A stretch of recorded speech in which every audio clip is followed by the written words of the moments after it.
MG42는 대한민국에서 바라볼 때는 그저 그래 굉장히 끔찍하고 무서웠던 기관총이지만 이 MG42의 영향을 받은 이 기관총은 엄청나게 대한민국에 영향을 끼쳤죠? 맞습니다. 지금 말씀하시는 게 M60 기관총인데요. 사실은 2차 세계대전 때 독일군이 다목적 기관총인 MG41을 운영을 했는데 그럼 미군이 아무리 승전국이지만 좋은 무기체계 금방 배워가지 않았을까라는 생각을 당연히 해야 되는데 미군이 왜 그렇게 한참 시간이 걸린 다음에 M60이라는 기관총을 그러니까 다목적 기관총을 채용을 하게 됐는지 여기에 대해서 부연 설명이 조금 필요할 것 같아서 지금부터 말씀을 드리겠습니다. 그러니까 바로 MG42를 보고 그대로 습득해서 쓴 게 아니라 꽤나 시간이 지난 다음에 M60이 탄생을 하게 됐군요. 맞습니다. 여러 가지 이유가 있지만 그 중에 하나 이유는 제 생각에는 승전국이기 때문입니다. 전쟁에서 이겼기 때문에 자신이 전쟁을 수행하던 방식을 그렇게 바꿀 필요가 없다고 생각을 했겠죠. 당시에 미군 군대의 보병 전투 방식은 독일군과 다릅니다. 독일군은 기관총을 위주로 화력을 투사하는 반면에 미군은 군대를 화력팀으로 쪼갭니다. 그래서 기동과 사격을 반복하면서 적을 섬멸하는 방식을 쓰는 거죠. 즉 경기관총이 있으면서 보병들하고 빠른 기동을 하면서 화력을 투사해야 되는 거죠. 다목적 기관총도 그들에게는 어떻게 보면 좀 너무 무겁고 다루기 힘들고 탄 소비가 많았던 화기라고 생각을 했던 겁니다. 이런 미군의 군대 전투 사상은 어디까지 간다? 한국 전쟁까지 쭉 지속됩니다. 네. 한국 전쟁에서 처음에 개입을 한 뒤에 그 뒤에 어떤 일이 생겼느냐? 중공군의 인해 전술을 만나죠. 그러면서 당시에 미군이 2차 세계대전 때부터 운영했던 군대 지원하기 개념의 BAR은 아무래도 장탄수도 부족하고 그리고 연사 능력이 떨어지는 걸 알게 된 겁니다.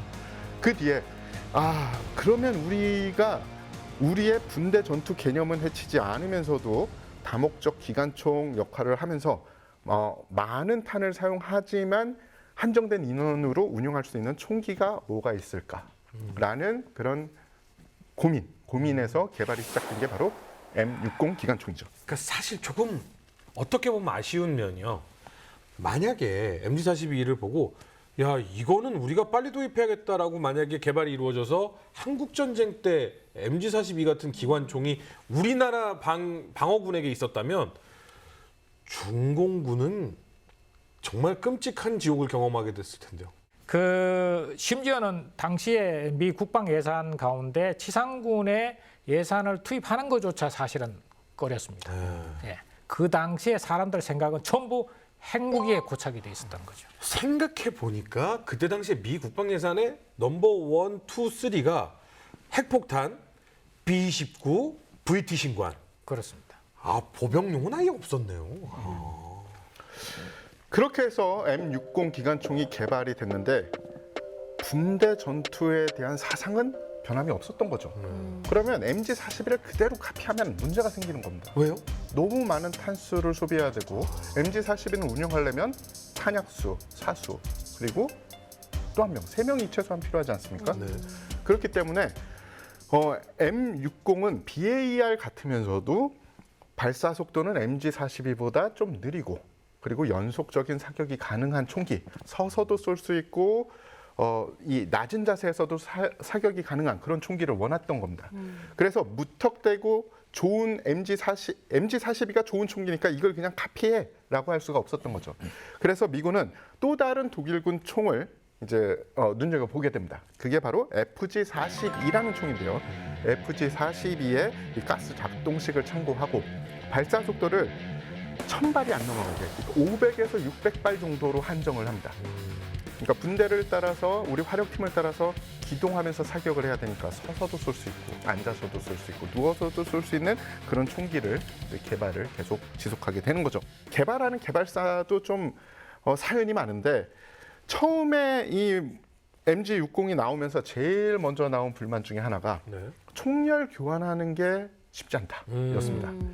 일단은 총열이 이 양각대와 그리고 가스 튜브가 같이 붙어 있어요. 그러니까 예비 총열을 꼭 가지고 다녀야 되는데 저 발사를 한 다음에 총열을 교환할 때쯤은 총열은 정말 불타는 쇠막됩니다. 시뻘게 져 있죠. 그거를 손으로 잡으면 그 손은 이제 한동안 못 쓴다고 보시면 돼요. 한동안이 아니라 영원히 못 쓸 수 있습니다. 가능도 합니다. 예, 어떻게 치료를 받느냐에 따라서. 그래서 상면 장갑이 꼭 필요했던 거죠. 네. 예, 여러분들 뜨거운 후라이팬 잡는 거 이거 될 것도 아니에요. 그래서 저거를 띄어내고 다시 장착을 새로운 총열을 전투에서 장착하는 게 굉장히 걸고쳤던 거예요. 그래서 결론적으로 미군은 한국 전쟁을 거치면서 BAR처럼 운영할 수 있는 다목적 기관총이라고 만들어낸 게 바로 M60의 탄생이죠. 초기에 만들어진 초도 물량의 M60 그리고 베트남전 초반에 쓰였던 M60은 굉장히 준수한 다목적 기관총이었습니다. 하지만 전쟁이 지속이 되면서 부품이 떨어지게 되고 그리고 이 전쟁터에서 최대한 임기 방편으로 총기를 유지하다 보니까 악평이 생기게 됩니다. 병사들 사이에서 야, 이 총 왜 이래? 이거 새로운 총이라고 해서 좋을 줄 알았는데 이 총은 별로다라고 이야기를 했는데 사실 다 뜯어보면 유지 보수가 잘못됐던지 아니면은 좋지 않은 부품을 사용한 경우가 많았던 거예요. AS된 제품이었어요. 관리가 잘못했다 이렇게 볼 관리가. 수가 있는데 그렇죠. 사실 제가 이제 취미생활로 이제 총기에 관련된 영상들도 이제 가끔 이제 제 거에 올리고 막 이러는데 네, 너튜브에서. M60을 사용하셨던 분들이 얘는 기름칠하고 잘만 닦아주면 지금도 발사가 잘 돼요라고 얘기를 하시는데 지금도 사실 M60을 쓰고 있는 곳이 우리나라에 있죠? 예, 많죠. 뭐 전차 부대도 사용을 하고 일부 헬기 부대에서도 사용을 하지만 이제는 후속 기종으로 점점 네. 바뀌고 있죠.